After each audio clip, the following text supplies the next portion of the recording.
And we're learning a lot more about the attacker in the wake of that news conference. The CBC's Ellen Morrow is at the scene of last night's tragedy. And so, Ellen, what else did we learn about him?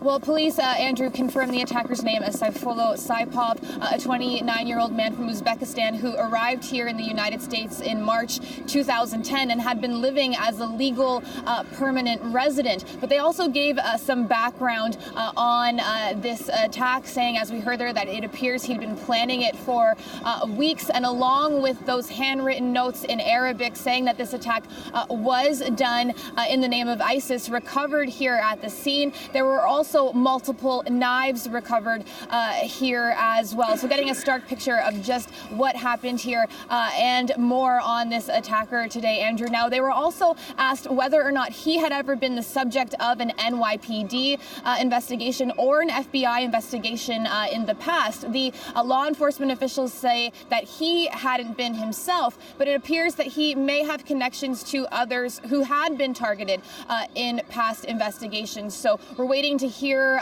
more on that. That work is continuing. Police say they are interviewing his contacts, witnesses as well. And of course, the work is continuing here at the scene of the crime as well today. We're just down the street from where this attack ended. The truck is still on scene, the front of it completely smashed up, giving a clear picture of the brutality of the attack. We see forensic investigators on the scene poring over every piece of evidence they find here to create that second-by-second picture of what happened here yesterday afternoon. And so, Ellen, how would you describe the mood where you are?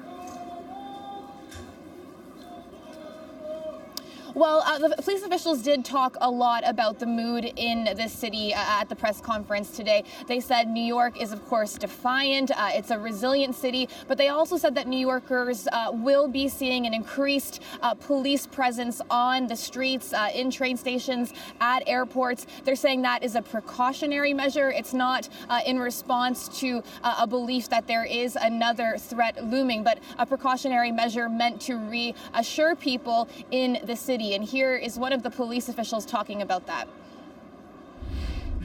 New Yorkers and others who utilize our transit system will see a lot more officers. You'll see a lot more uniforms. You'll see more officers on the trains. They will see more officers on the platforms. They should expect more bag checks at more stations.